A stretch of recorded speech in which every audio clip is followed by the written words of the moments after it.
En la Alta Austria los bosques se vuelven densos y la niebla se queda pegada a los troncos. Allí algunos aprendieron a hablar en voz baja. Cerca de Wolfsegg bastaba un nombre para cortar una conversación. No estaba en los mapas, pero sí en la memoria rural. Lo llamaban el hombre verde. Los primeros testimonios no describen un monstruo, sino una figura humana de estatura normal. Todo en él era de un verde apagado, como musgo húmedo sobre la piel. No brillaba, simplemente estaba mirando. Lo más extraño es lo que no aparece. Gritos, amenazas, explicaciones. En Wolfsegg solo queda presencia y silencio. En crónicas parroquiales del siglo XVIII hay notas breves. Campesinos que se negaban a ir al campo al amanecer, incluso con buen tiempo. Pastores afirmaban ver a alguien entre los árboles, inmóvil durante horas. Nadie hablaba de alas ni de sombras. Era un hombre. Cuando intentaban acercarse, la figura no huía ni atacaba. En algún punto, sin ruido ni huellas nuevas, dejaba de estar. Para una época de supersticiones, lo inquietante es la frialdad del relato. Un hombre verde, quieto. Un diario de 1742 lo resume. Durante semanas, un agricultor sintió que el bosque lo observaba, sin oír paso. Una mañana, mientras araba, levantó la vista y lo vio a pocos metros, recortado por la bruma baja, sin moverse. No llevaba armas ni ropa reconocible. Su cuerpo parecía cubierto por una textura vegetal, como si el bosque se le hubiera pegado. Escribió que lo peor fue la mirada, fija, antigua, sin emoción. No pedía nada. No hay diálogo en esas páginas. Solo el detalle de sentirse observado incluso después, al volver a la casa, al cerrar la puerta. Desde ese día evitó el borde del bosque y cambió sus rutinas. No por pánico, sino por una certeza difícil de explicar. Semanas más tarde abandonó su tierra.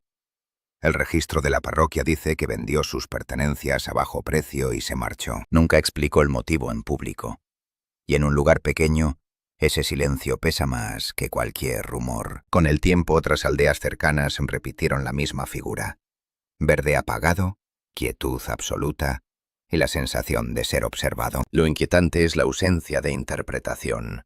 No decían demonio, no decían espíritu, decían lo vimos. Esa disciplina del relato, casi como un acta, es lo que sostiene el caso. Nadie ganaba nada inventándolo en 1742, y así queda abierta la primera pregunta. Si un hombre puede dejar de estar sin correr, ¿qué parte del bosque se lo traga? Suscríbete a Sombras de la Historia. Es gratis. En la segunda parte los informes se vuelven más precisos y más coherentes. A mediados del siglo XIX, los informes no aumentaron en número, aumentaron en precisión. Gente que no se conocía describía al mismo hombre con las mismas palabras, siempre en zonas rurales, siempre cerca de bosque viejo, verde apagado, quietud absoluta, silencio. Lo inquietante es que tras algunos avistamientos, el pueblo empezaba a contar otra clase de hechos.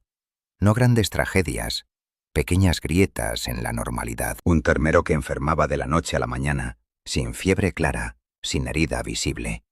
El veterinario decía nada, y aún así se moría. En otra aldea un niño se perdió solo unas horas. Volvió al atardecer caminando, limpio, pero sin recordar dónde estuvo. Nadie dio mano sujetándolo. Nadie oyó un grito.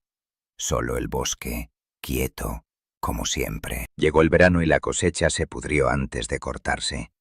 Espigas oscuras, olor agrio, una humedad que no cuadraba con el cielo. Los mayores no acusaban al hombre verde de hacerlo.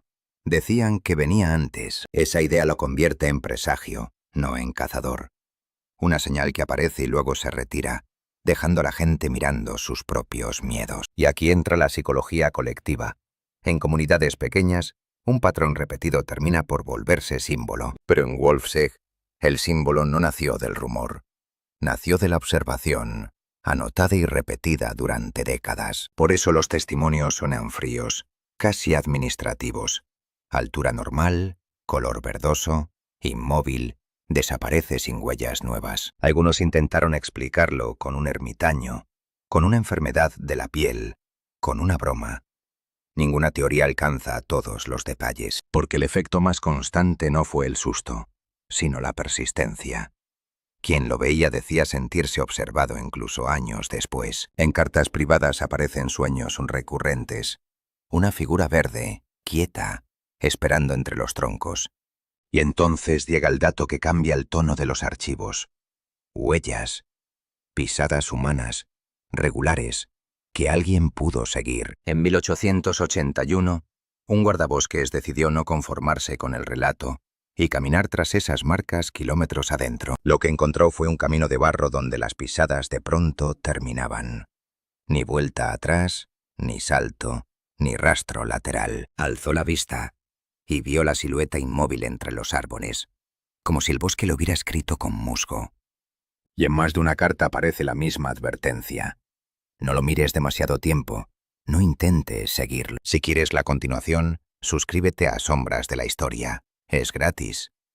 En la tercera parte entraremos en el informe del guardabosques y en el lugar exacto donde las huellas se detienen. En 1881, una gaceta regional citó a un guardabosques instruido, poco dado a fantasías. Siguió huellas humanas.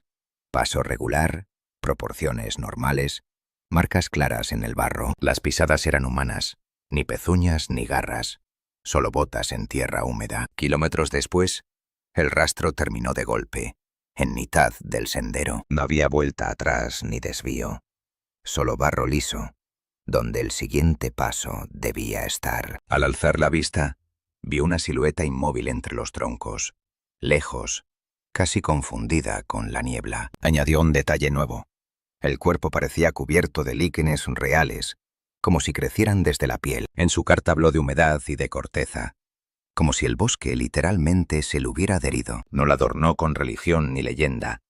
Lo dejó escrito como un hecho incómodo. Poco después, abandonó el puesto y no volvió a trabajar en ese bosque, sin explicaciones públicas. Se intentó explicar con ermitaños, enfermedades, bromas. Ninguna teoría cubre todos los casos antiguos. Al cambio de siglo se talaron franjas de bosque, y el silencio empezó a romperse. En Wolfsegg se notó. Donde antes había sombra continua, apareció el cielo. Troncos caídos, claros recientes, caminos más anchos. Las aldeas crecieron y llegó la luz eléctrica, tenue al principio. Con ella los reportes se apagaron. A comienzos del siglo XX, un maestro recién llegado lo describió sin saber el nombre. Meses después, pidió traslado. Pero en cartas privadas persistió la advertencia. No lo mires demasiado tiempo. No intentes seguirlo. Quizá no desapareció. Quizá ya no puede ser visto. El paisaje cambió. Si un día sientes una mirada inmóvil, aparta la tuya. Suscríbete a Sombras de la Historia.